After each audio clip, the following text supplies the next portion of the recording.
Hello, I'm Nugsy, you're watching Cheapass-tro, and this video is going to be all about dew prevention on the cheap. Now, the majority of us, whether in astronomy or astrophotography, are going to come across the problem of dew slowly forming on your optics through the night and just blurring everything out, unless we take preventative measures against it. Luckily, these preventative measures are cheap and effective, but I can make them even cheaper with a bit of DIY. I'm going to address two main methods of dealing with dew. And the first and cheapest, most simple method is the dew shield. This is the foam piece on my scope here. I don't need to even show you how to make this because I can just show you how it's made by opening it up. It is simply 2 sheets of crafting foam, which comes in black anyway, and I've stuck some self-adhesive velcro down the edges, put them together, and when they're both done up they just wrap around the end of my scope, and it has the effect of just lengthening the telescope tube. And this does 2 things actually. First of all, it prevents dew forming on the secondary mirror, because now the secondary mirror is effectively further into the tube. So when dew is swirling around, it tends to get arrested before it reaches that far down the tube. The second thing this dew shield does, it actually blocks a lot of stray light. So if you have like neighbours' lights around, street lights, things like that, it can stop that light entering into the top of your Newtonian tube as well. Or whatever scope you have, refractor's the same.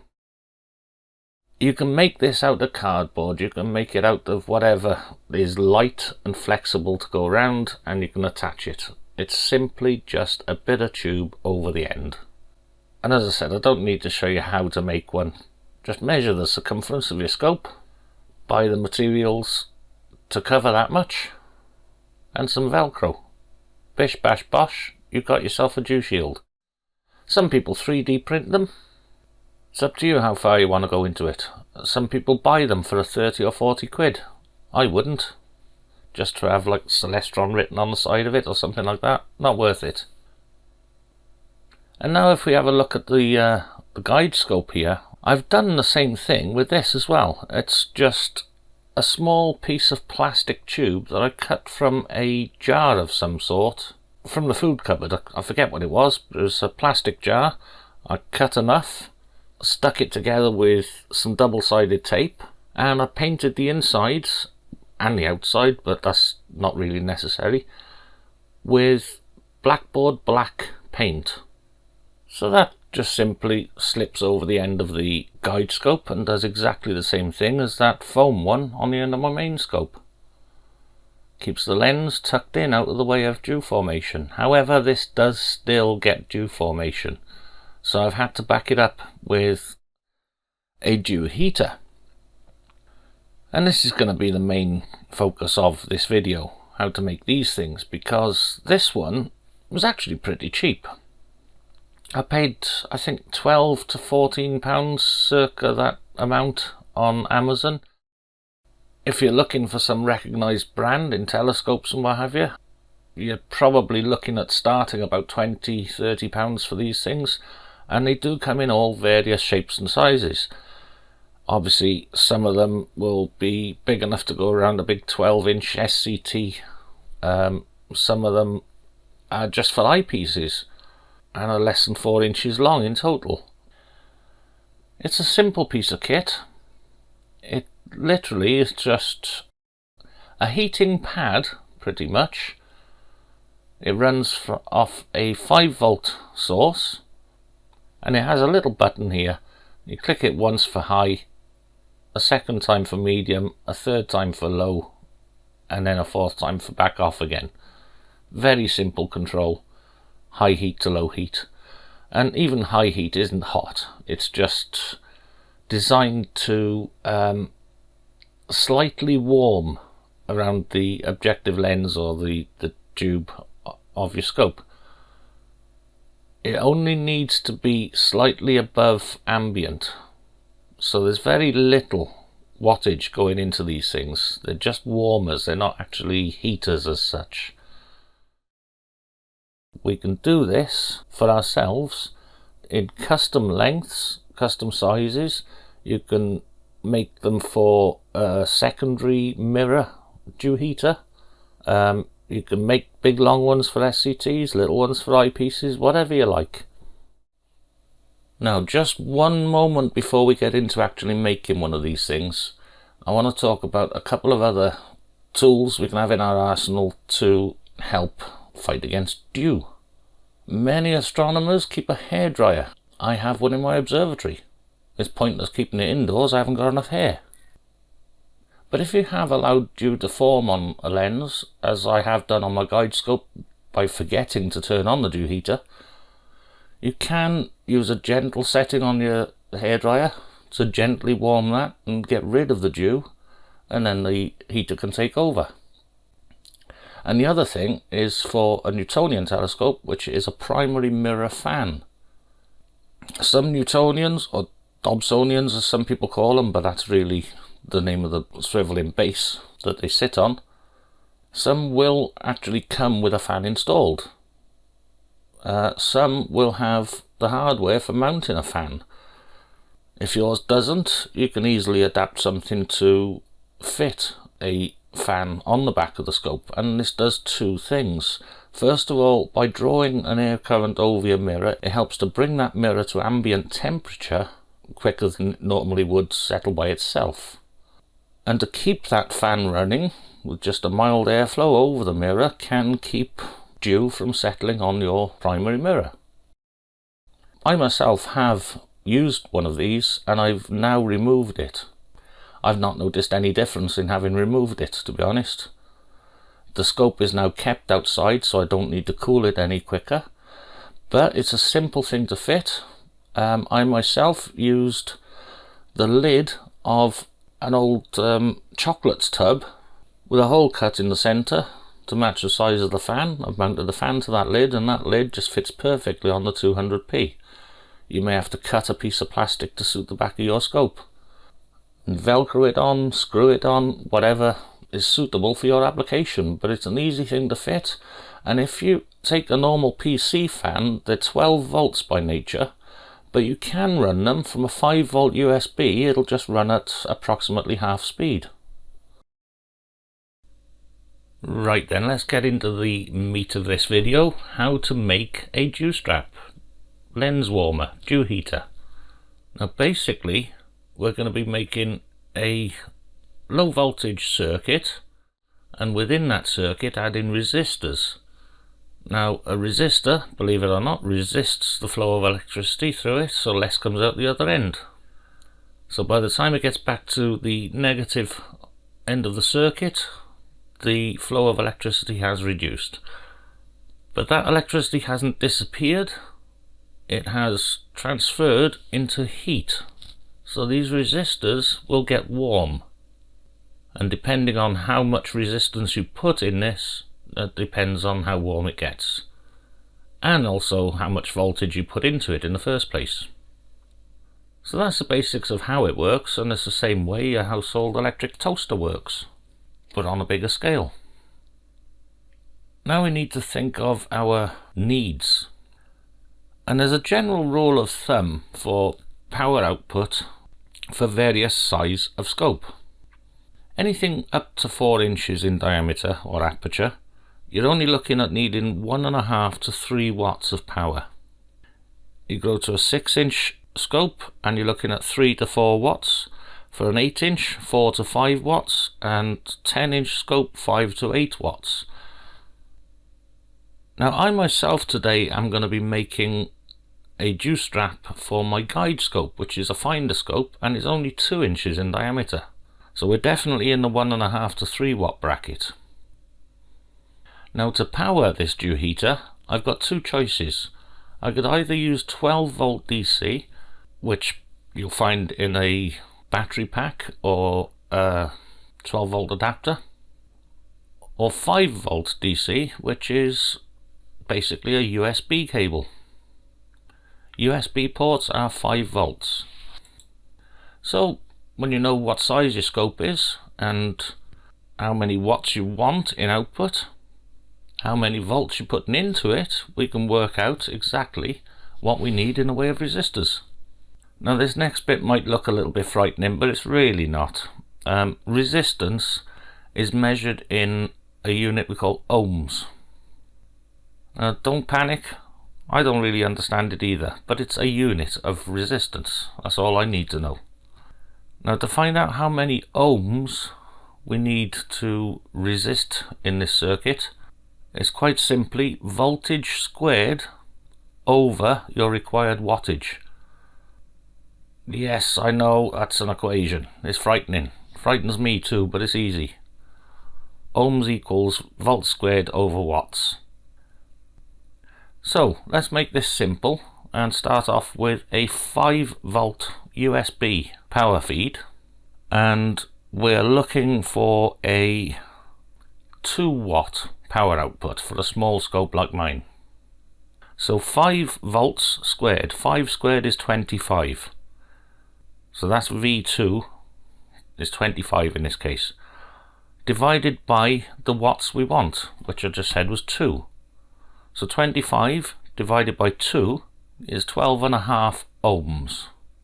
That's the amount of resistance we need to put in that circuit to reach a 2 watt power output. Now it sounds simple, doesn't it? I hope so. It does to me. Now we need to look at our resistors, and these are what I purchased. They are 3 ohm half watt resistors. So each of these resist 3 ohms, which means to reach the 12.5, well, to reach 12 anyway, we're going to need 4 of them. The half watt side of the specification is quite important because the cheapest of these resistors come in quarter watts, and they're more prone to dying earlier or overheating because that's all the heat they can handle individually. So it's recommended you get half watt or higher, half watt, 1 watt, and the ohms, it's up to you. I've also got a selection of 1 ohm, so I could use 12 of those in the same circuit. So in another version of this equation, ohms equals volts squared over watts. This time we're going to use a 12 volt input. So V squared, 12 squared is 144. You all knew that already, didn't you? Like a flash. And let's say we're looking for a 5 watt for an 8-inch scope. So 144 over 5. Roughly 28, isn't it?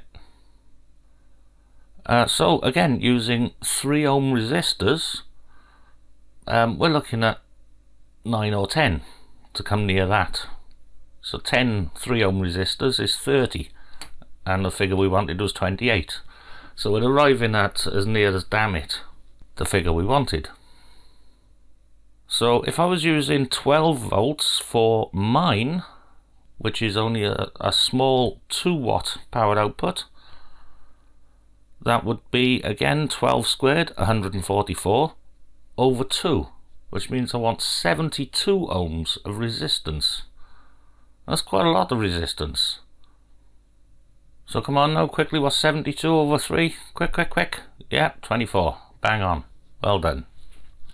So that would mean, yeah, 24 of these 3 ohm resistors.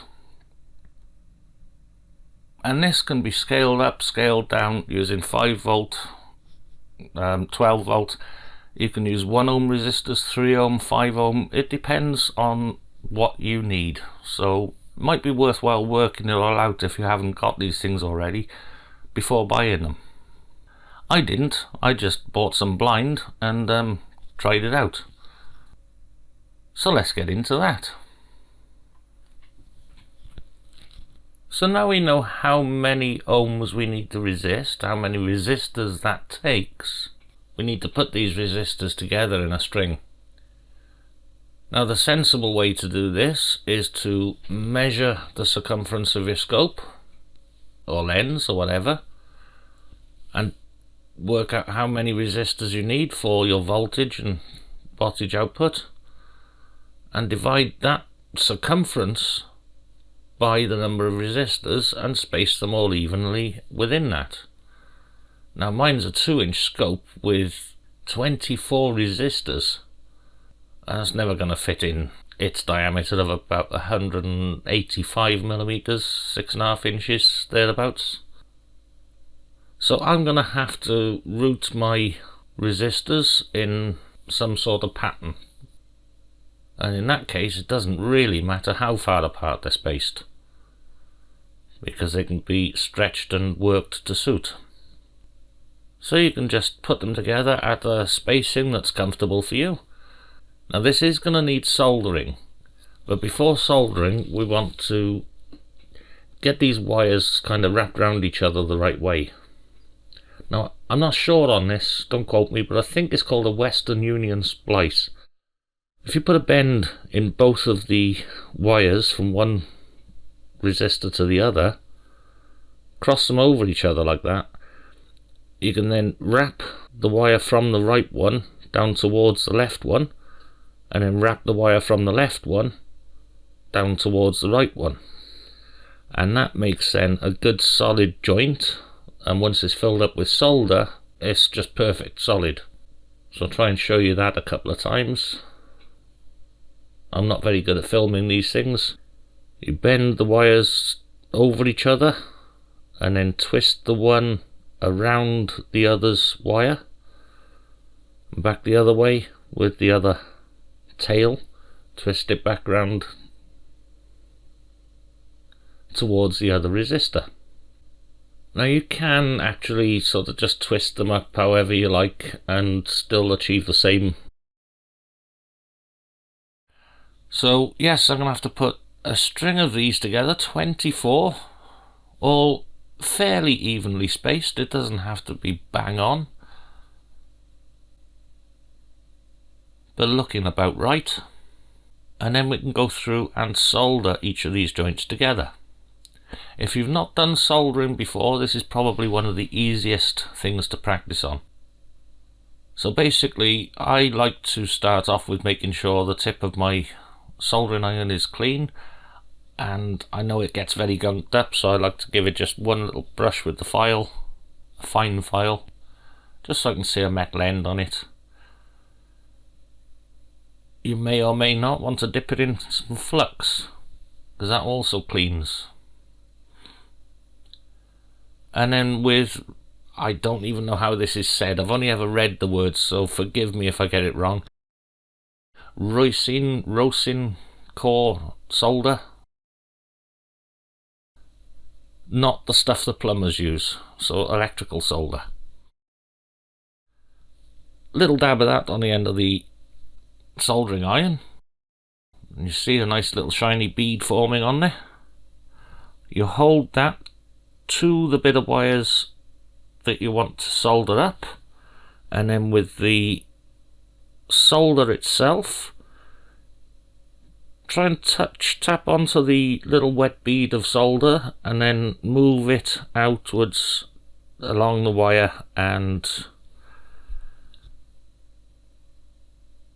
you'll see it all soaking into those little holes, little twists. It only has to be held on there for a couple of seconds and that should be done, and you can move on to the next one. So again, little dab of solder, hold it on the wire heats up and the solder just melts into it. So you go one way, the other way, and you're done with that one. All the way along each of these joints, solder them up, and this whole thing will end up being nice and flexible at the end of it anyway.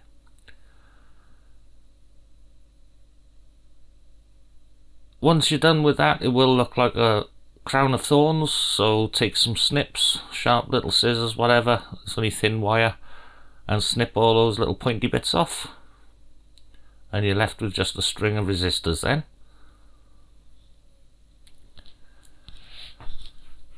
Now before we actually turn this into a dew strap, we need to check the output of this. So we're going to need to supply it with the right amount of voltage, and to do this I have a 12 volt adapter here that I've put the right sort of plug on the end of it. I've used old RCA plugs from some stereo and video equipment that's like just no longer used. You know, these sort of things, little tulip looking plugs and sockets. So I put one of these RCA plugs on a 12 volt feed, and I've got the other end of that plug here with a live and neutral wire. If you're using 5 volt or USB, that's usually a red and black wire within. It's sometimes red and white. It depends on, you know, if it's a data cable or a charging cable. But I've made one of those cables up as well, so I can check this on both 12 volt and 5 volt and see how it does. Now I'll be using a little electricity wattage meter thing. If you haven't got one, you just see how warm it gets, and if it feels a little bit warmer than your hand, I'd say you're looking good. But give it time to warm up properly, right? Because it might end up getting too hot, and you don't want it uncomfortably hot when it's not necessary. Heat also causes air currents, so we're looking at just a gentle warming. That's all we need from these things. Now, unless you worked it all out to begin with and have your resistors spaced out to the length you require, now it's time to work out how we're going to fit this line of resistors into the circumference of our scopes. If it's a little bit longer, you might just do a slight curve back and forth in an S.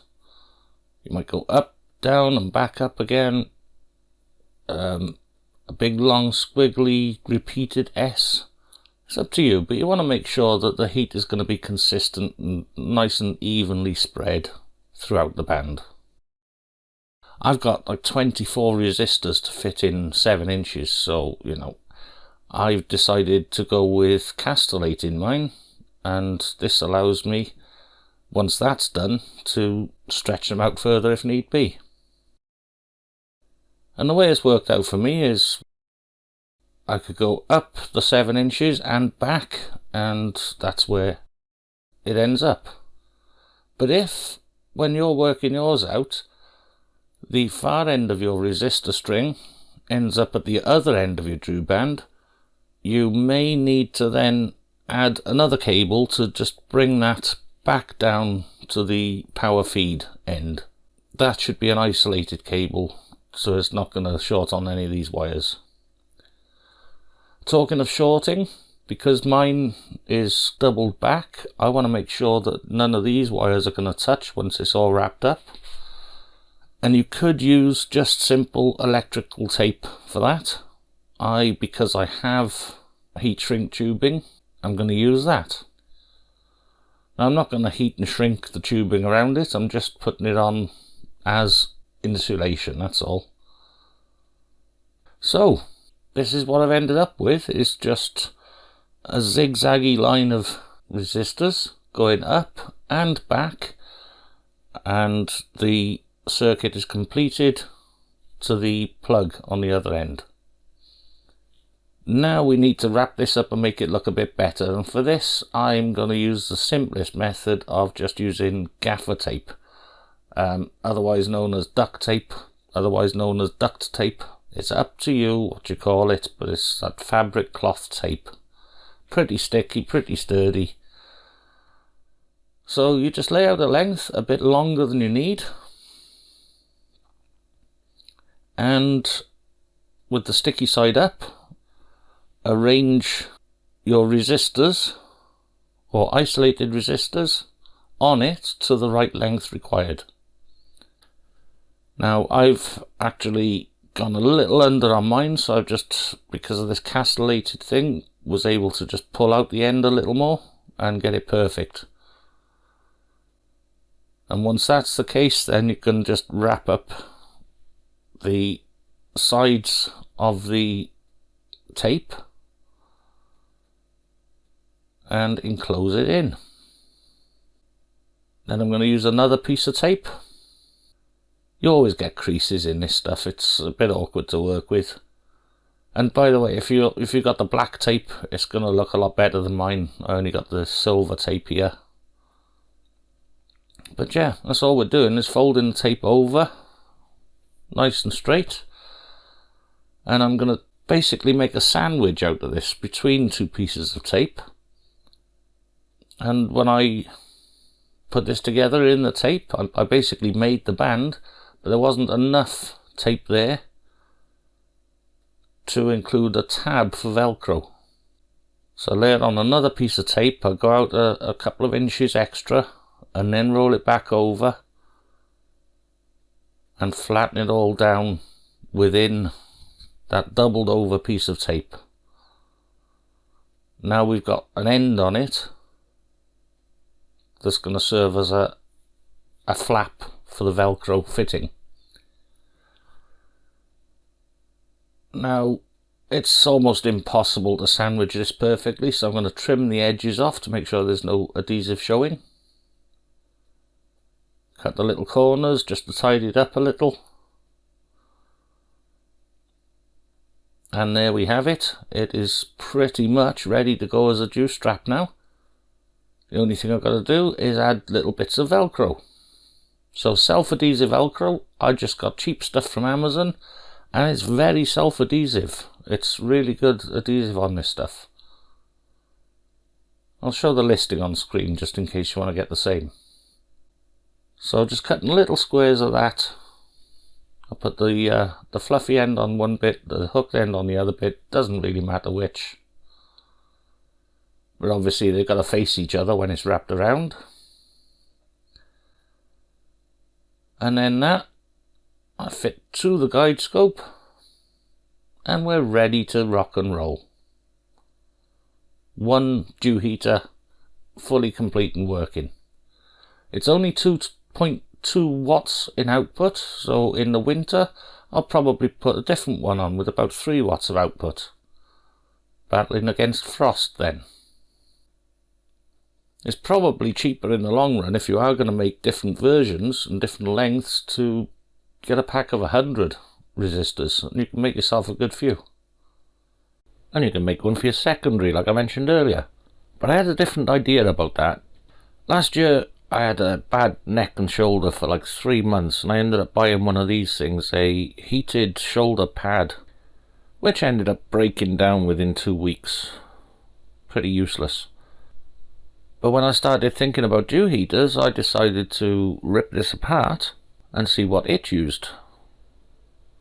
I pulled out of it a big bunch of this yellow heating wire. And this heating wire is basically a very fine coiled copper wire going up the middle, which is insulated, and then another very fine copper coil going around that, which is insulated again in the yellow. So you have an inner and an outer coil, and if at one end you attach the positive and negative and the other end you join back up together, you end up with a heated little strip, which I've put together here for a 5-volt source. Now this little strip of heating wire puts out 3.3 watts of heat, which is quite a lot for the secondary. So I was thinking, instead of putting it around the back of the secondary mirror itself, to wrap it around the secondary mirror stalk, which in turn would heat the secondary mirror gently. However, it's a bit short to actually physically do it. The cable to the plug is a bit short, so I have to remake this. I'll rethink it, but that's the basic plan. This could be done with just 4 3-watt resistors on a 5-volt source, as I pointed out earlier, which could indeed stick straight to the back of the secondary mirror. Bit of hot glue, as long as you're not actually getting any on the mirror, and then trace a cable back along a secondary spider vane. Just make it as narrow as possible. So yeah, that's 2 options. You could heat the back of the mirror, you could heat the stem of the mirror. Up to you.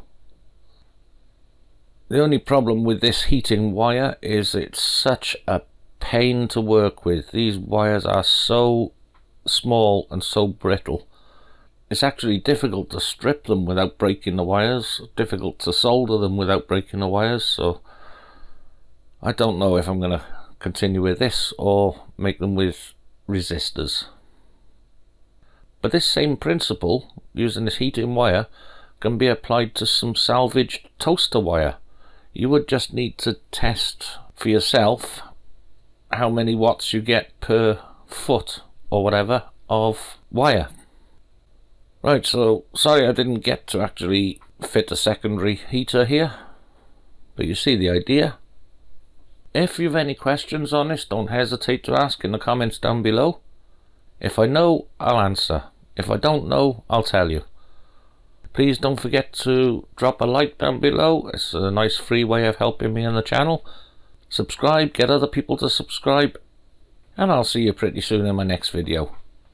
I'm Nugsy, this is Cheapass-tro. Thanks for watching.